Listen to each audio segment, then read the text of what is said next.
Hello and welcome to Hank Games Without Hank. My name is John Green in a stunning turn of events. It's raining in England. I'm the manager of the AFC Wimbly Womblys, coming off a tough loss. No other way to say it. It was brutal. We played awful, and we embarrassed ourselves. And afterwards, I was starting to scream at the team when Ball John Green and other John Green both went absolutely nuts, particularly at our defenders. And then that Zamora was screaming back at him. And in some ways, it was bad because you never like to see fights. In the locker room, they never got physical or anything. But Ball John Green and other John Green, they've both had they've had good seasons but tough seasons. They haven't been connecting as well as they usually do, and I really felt it that day because they were kind of sniping at each other, and that Zamora and Osea, the two Brazilian center backs, felt like they had been really hard done by my management. And as you can see right there, we're tied on points with Barnsley, ahead only on goal difference. That's all that's standing between second and third. Second is an automatic promotion spot. Third isn't. So anyway, I was discouraged by the fight because you don't like to see guys screaming at each other, and I didn't know what to do as a manager. I in the end, I just kind of let them talk to each other. But I was encouraged by it in the sense that there's clearly a lot of passion. You don't have to worry about whether these guys want to win the game. You don't have to worry about whether they care. They care. They care a lot. This matters to them. They desperately want to win, and they know. Look, it's really hard because we are exhausted. We're not, because we played in Europe. We've traveled to Rome, and we've been playing 2 games a week, and a lot of games we have an unusually thin squad. Even for League One, we have a thin squad. So I think that's got to have a lot to do with our difficulties. And the truth is, it's going to be a hard. What I said to them finally was listen, guys, the end of the season is going to be challenging. That's just a fact. Get it? Less more? Oh, golly gee. I'm mad. Yeah, I think the end of the season was always going to be hard for a club. Get there, get there. Oh, Ball John Green, he wanted it so bad. Ball John Green? No. Disappointment. There's Yabamba, doesn't get to the ball, lets it scoot out of bounds. It was always going to be difficult for us. We were always going to kind of need a few points, a few extra points going into the end of the season if we were going to be playing on world-class skill level, and I knew that because, teams, the teams that don't play in Europe, that don't have deep cup runs, that don't win the John Stones Paint Trophy, they're more rested. They have more time and energy and everything. And I knew we were going to be in for it. Now we are. By the way, how'd the movie do? Because I'm from the past, but you're from the future. In your world, the movie has come out, and it has either done well or poorly. I hope it did okay. The Tom Cruise movie came out that weekend too, so I don't think it came in first, but hopefully it came in a nice, solid, happy second, huh? Maybe? I don't know. Let me know. Let me know how it did. Now I'm very nervous thinking about this future in which the movie has happened. I was supposed to talk about fashion today, and I will get there, but maybe not till the second half. So the last thing I want to say about the Wimbly Womblys situation is that Yabamba has emerged as a real leader in the clubhouse, particularly with the young guys. He has really taken them under his wing. He's had an interesting life. He's a first-generation citizen of the UK. Whose family immigrated from Western Africa, and he is a really smart, interesting guy, and he also does not take any crap, and I think that the young players really respect that. I think that they kind of look to him as someone who is honest with them and says, you have potential, you are very good at this game, but this game doesn't care about potential, it cares about results. And I've really come to admire him, and he was finally the one who kind of got between the Brazilians and Ball John Green, another John Green, and said, we're gonna fight for this as a club, and this isn't going to be easy. It was never going to be easy. We were in League 2 last year, and 3 years before that, we weren't in the Football League, and 9 years before that, we didn't exist. You know, like we were just being formed. So let's be patient. You know, let's be patient with ourselves and with each other, and let's go out there, you know, loving each other instead of angry at each other. And I thought that was the exact right tone to take. And I took him aside afterwards. I said that I admired him a lot and that I was going to give him a raise because I think he needs a new contract. So I've just tried to sign him to a new contract. I don't know how he's going to respond yet, but hopefully he'll be happy. So I give him a big raise, tripled his salary. So yeah, someone asked me to talk about fashion. You know, and you know me, I got a fantastic sense of fashion. I don't think there's anybody in the world who's going to question me when it comes to the big issues like my fashion sense. Oh my God, we're really struggling.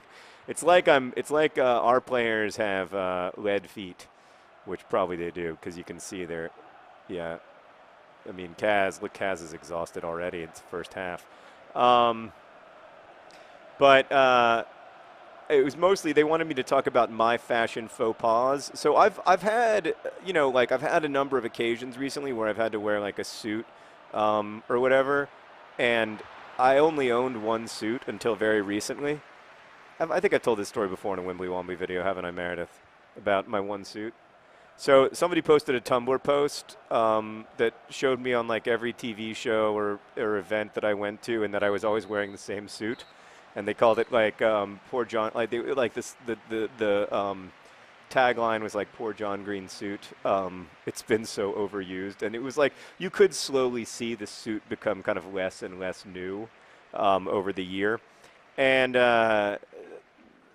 a publicist at Penguin who works with me, Elise Marshall, who's just an amazing person, sent me that post, and she was like, you really need a new suit.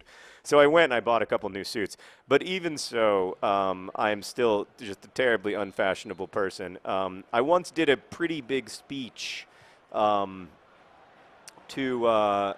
have a really bad habit of not buttoning my shirts the right way, making, you know, like buttoning. For those of you who don't wear a lot of button-down shirts, you can mess up the buttons so that you know, like they're off sync or whatever. And when that happens, when the buttons get off sync, God, we are really struggling here. When the buttons get off sync, it's very bad. It's very, very bad because the collar it just doesn't line up right. I once gave a speech to 1,200 people with the buttons unsynced, and then of course there was the moment. Classic moment in my life where I was giving a speech to a bunch of high school students in maybe 2008. It was one of those situations early in the kind of nerd fighter, the nerd fighter community. I would go speak at schools, and two people would be incredibly excited because they were nerd fighters, and they would be so excited that I had come to their school. And 798 people would be like, "Who the hell is this noodle? This grapefruit? This schmurg?" And it was great to talk to those two nerd fighters, but then the other people, I'm not very good at talking to people, like convincing them to like me. I sucked at it in middle school and I suck at it now. So it would just be brutal. I'm going to make some substitutions because our team is flat-legged, especially in the midfield, and we've got to try to win this game because we're good enough to win it. Kaz, it's heroic. It's heroic that you stayed out there as long as you did, but you don't get to play anymore. Now it's Hell's Pell's turn. B. Arthur, you are also coming along for the ride. I'm just going to start calling him B. Arthur. Do you think that's okay, Meredith? Meredith loves it. I love it, too. Meredith and I are once again on the same page. She's such a great assistant coach. All right, 3 substitutions at one time, just like the pros do it in the 56th minute. Oh, well, it was a nice run for all 3 of you, but you don't get to play anymore. We're bringing on new people. Anyway, I gave a speech to like 800 students in San Francisco.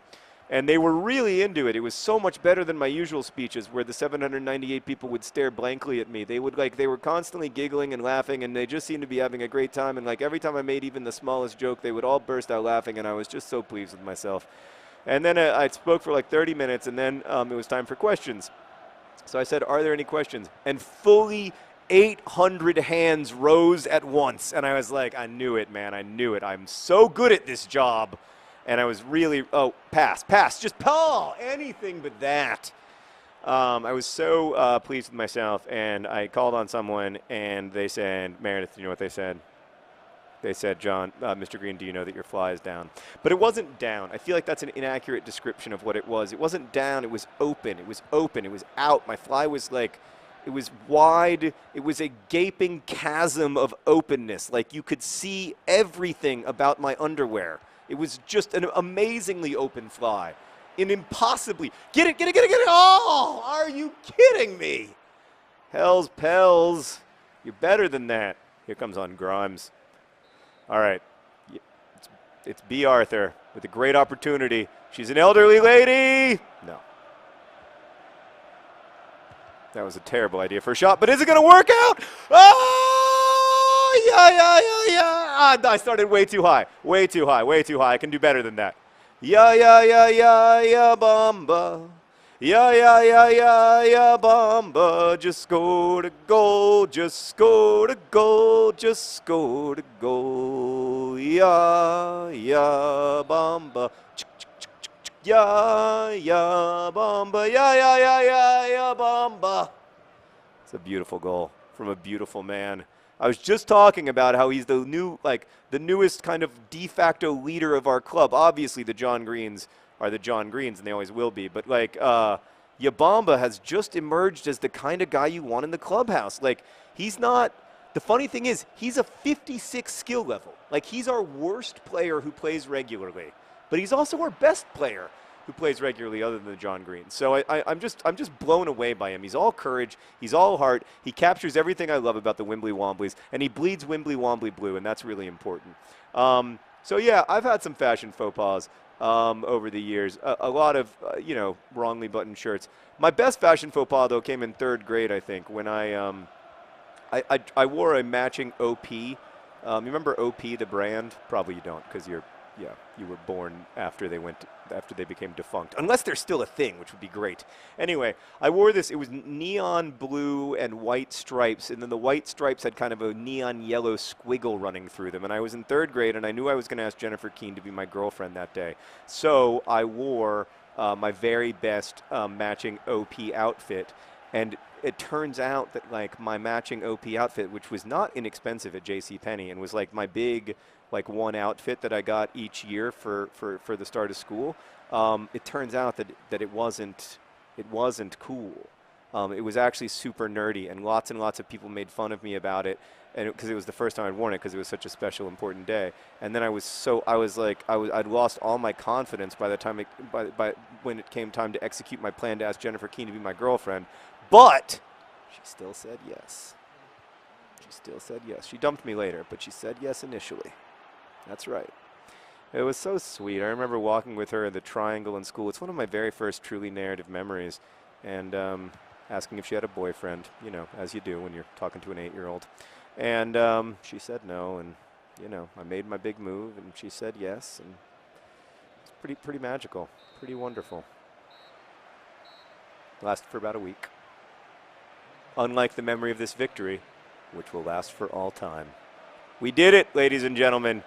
We did it. 1-0 up over AFC Wimbledon. Nope, we are AFC Wimbledon. Over Bury. We buried Bury. I wonder if that pun has ever been made before in the history of their football club. Thank you for watching. Best wishes.